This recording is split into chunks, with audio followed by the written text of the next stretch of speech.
Hi, everybody. You're watching the live Monica Makes It Happen Facebook show, over 200 shows. It is the first show of 2023. I missed all of you so very much. I hope you're watching wherever you are, on the bus, on your phone, in your living room, wherever you are. We want to send you lots of love from Pix 11 News and, of course, the Monica Makes It Happen show. Now, so many of you have experienced loss. Last year, maybe a loss of a job, of a loved one. So we want to talk about it, and we always want to help and give you hope. So if you're navigating grief for the new year, we want to help you. So we have a great expert here, a licensed psychotherapist, Gina Moffa, to answer all your questions live. Monica Makes It Happen is sponsored by London Disability, dedicated to helping the disabled get Social Security benefits. Gina Moffa is here live. So remember, she'll be answering all of your questions right now live. So as usual, make sure you comment bottom, share this, like, and send us some emojis if you want. But, you know, Gina, it has been a really tough 2022. Now we're in a new year. What are some telltale signs that we're experiencing grief this year? I think that grief is one of the things people sort of don't think about when they think about their mental health. When we think of grief in general, we think of really only physical death losses. But if we look at 2020 and beyond, there have been losses of livelihood, losses of safety, losses of health, diagnoses, breakups, whether friendship or otherwise. And I think it's really important to sort of ask yourself, right? Is this something have I lost anything in these years outside of death? Grief is simply the loss of anything that is significant or meaningful in your life, and that can be anything to you. So when we think of loss, it just feels like we need really some more education, and think about everything that you've been going through over the past couple of years and say, I've been anxious or depressed, but could I be grieving something also? I love that you say that, because you always say the right thing, Gina, because, again, you might not even know it. You might not know that you're maybe experiencing grief. And so I love these telltale signs, but it's loss of not just maybe a career, a friendship, and these telltale signs they stick out, don't they? And we should be looking out for them and not be so hard on ourselves, right? Absolutely. I think especially over these past few years, everything feels so much more heightened. Everything we've lost, everything we've struggled through is so much bigger and so much more painful at times, and having had to navigate through so many changes and transitions, even if nothing changed for you at all, it was really just the idea that life itself and globally was so different. And I think it's really important to just take notice. How do I feel now? How do I feel in my body? How do I navigate the world? How am I dealing with emotions? Are they different now? Do I feel more anxious, or I feel more reactive to things than I would have? Do I feel more distracted? Am I thinking about things that I've lost or things that have really changed in my life that are painful or challenging, and not as able to be as present, And I think it's just a matter of really trying to check in with ourselves about it. I love it, because you remind me of a story I did just recently about housing, and housing can cause a lot of grief as well. Let's say a change of a home, or like needing repairs. And this woman started crying. People, sometimes crying can be such a release. And she said, I've been keeping it in for so long, and I didn't even realize I was so upset about it. And, sometimes we find ourselves in these kind of emotions, especially with the new year, and especially after the holidays and all of our families and all those meetings. But you have tips. We always want to be helpful. If we're helping one person, Ellen, Amanda, my producers, always say we've done our job here. So don't forget, comment right now, we're live. The first tip that you give is focus on self-compassion instead of self-improvement. I love that. It's so important. This is the new year, new me mentality that so many people have.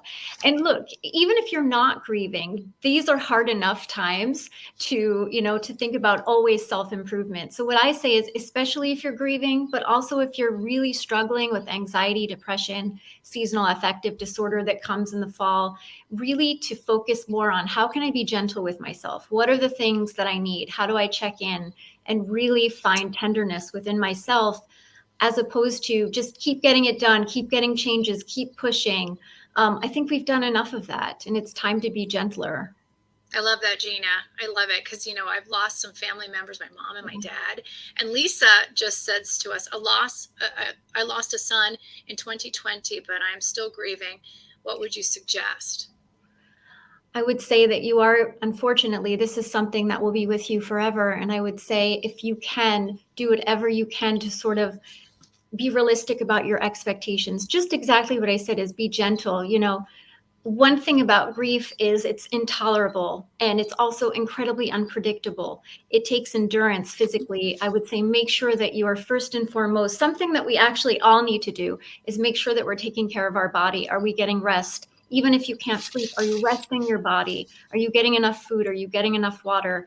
But also, finding a way to have agency during something that's really intolerable is one of the biggest things for grief, which means if there's obligations or if there are things you have to do, can we plan an ABC, right? What are our escape routes? What are the obligations we don't have to do? Oh, I love that. You're giving What are me the bare license minimums? again to miss some family events because sometimes you don't want to, you're just not ready for that. And I love it. The second one is create a mantra for the winter months and beyond when you need a reminder to keep going. What does that mean? Sometimes people don't want to reach out to other people. And I say, okay, so what can we do to reach within? There are times when I wake up and I'm like, oh, this is going to be a hard day. But a mantra could be something like, this is hard, but I have done hard things.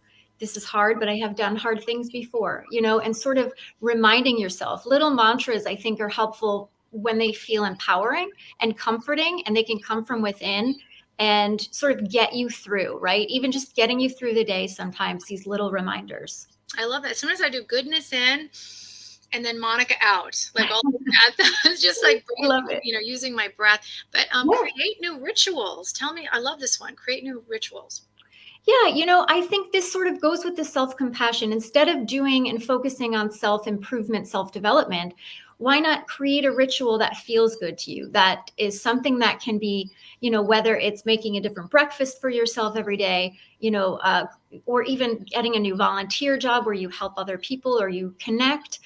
Just doing one thing, I have a client who started, getting into different types of teas, and now she has this ritual of making different types of teas for herself 5 days a week. It could be as simple as that, just something that grounds you to yourself and is something that gets you sort of very present and feeling like you're doing something special for yourself. I love that. And move your body. Well, I know when the winter months come, I don't know about you, Monica, but I just want to sit on the couch and stream Netflix and eat snacks. I want to wrap myself up and stay warm. But one of the things that happens, especially during the winter months, is that we are more prone to depression. We are more prone to feeling sad. And we're more prone to not moving as much. And I think this is really important to do no matter what it is, even if it's 5 minutes a day, to just get up and move your body.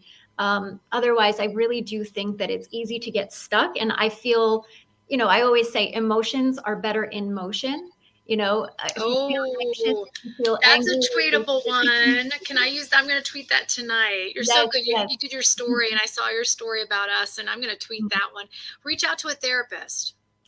This, I obviously would be remiss if I did not say. If things feel so overwhelming, if things feel like you're not able to sort of get through the day or function, or if you just feel like you don't want to go it alone, reach out to a therapist, a grief counselor, a counselor of any kind, a support group of any kind, whether it's a religious institution or otherwise. Just really the power of connection, especially during these times, is everything. We're getting so many comments now. Margie, I'm so sorry. She said she lost her only sibling, 50-year-old brother, Angel, to COVID complications. And so many people are experiencing that. Anything you want to say to Margie? Margie, I'm so sorry. And your story is, missing a brother, missing somebody, you're very close in age.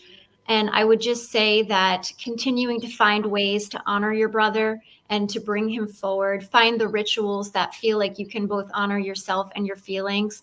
Don't ever stop feeling your feelings. You're going to miss him pretty much for the rest of your life. Yeah. And of course, now you have the added, if I heard this correctly, the added grief of a mother with dementia, which is a totally different level of grief. And it's something we call ambiguous grief, which is the person is here, but you've really technically are losing them. And that really can complicate things. So if there's anything you can do, if there's any people that you can speak to, please, Margie, get support. You don't have to go this alone. Oh, and set realistic expectations for yourself. Yeah, that was something we were speaking of earlier.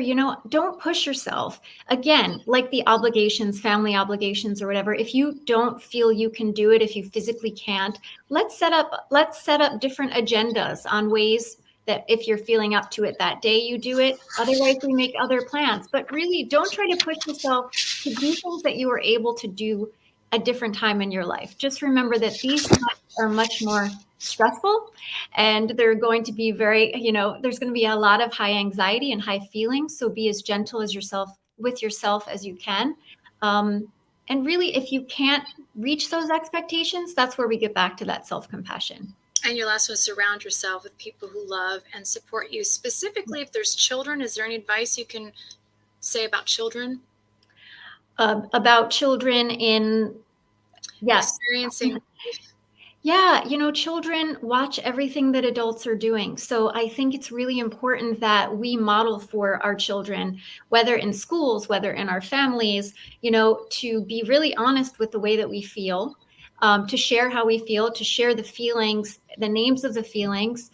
I think being as allowing as we can with emotions around our children is a way to make them feel safe and allow them to express themselves too. Yeah. And, I have to tell you, my colleague, James Ford, did this fantastic piece about how they're thinking about having mental health days off in New York. Take a look. Sometimes these or any of the 2.6 million public school students in New York State have to be absent. A new bill before the legislature would add one more reason an absence would be allowed. Everyone deserves some mental health day. 7th grader Kayla Rodriguez talks about the proposal that her mom approves of. Some just really need a break. The sponsor of the measure says he understands. Just like if you have a cold or the flu. State Senator Brad Hoylman is introducing the bill again.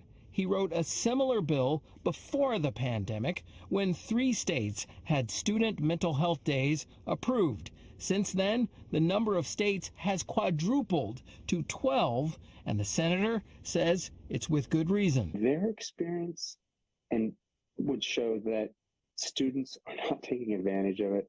They're not claiming mental health days so they can play hooky. In fact, just the opposite. Recent surveys show that 44% of high schoolers report feeling sad or hopeless. 67% of all students say they need a mental health break. Still, not every parent is convinced. Just having a mental health day for school is off is still depriving them from something else that they need to be able to learn and build on. Increasing mental health resources is what Nyoka Watson and other parents call for. Agreeing with her, I practice as a pediatric nurse practitioner, but I'm also a psych mental health primary care specialist. She says that a mental health day needs many other supports. If it's just a one-time thing, but if it's a repeat, there's a sign there that something is going wrong. Now, Senator Brad Hoylman, the sponsor of the bill, says that it's a piece of a larger plan to increase mental health supports statewide at public schools. Legislators began arriving in Albany to try and get this and other bills passed starting this week.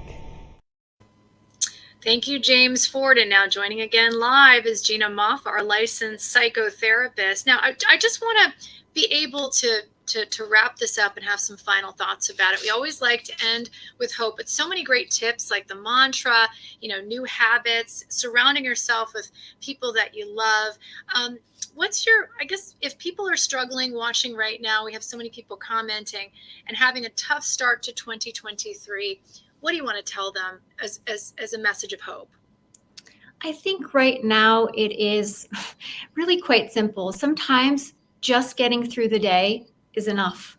sometimes just getting through the day is enough. And I think both children and adults alike, you know, during this particular time where things feel so hard and so emotional, especially with grief, is to feel safe enough to express what we need to express. And I would say, please allow yourself to feel your feelings. Allow yourself to experience whatever emotions and physical experiences come up, and find someone safe to talk to that can help you through it, because connection, as I said earlier, is one of the most powerful healing tools there is. Thank you. And I feel so connected to you, Jean. I hope you'll come Likewise. back on our show. You've been on our show so many times. And I want to make sure the people watching, Lisa, Sue, Margie, Wanda, all of the comments we'll read through. And if you ever need our help, you know what to do. You reach out to us right here at Pix11. Monica makes it happen. Monica at pix11.com. And make sure to watch us every night at 4, 5, 6, and 10. We have a great morning show and weekend morning shows as well, but we really appreciate your viewership. And I just want to say I'm grateful for our Facebook fans, our Facebook audience. You have really made it so wonderful, especially a great start to 2023. Thanks to everyone who's watching. And don't forget to watch Pix11 News. We are making it happen.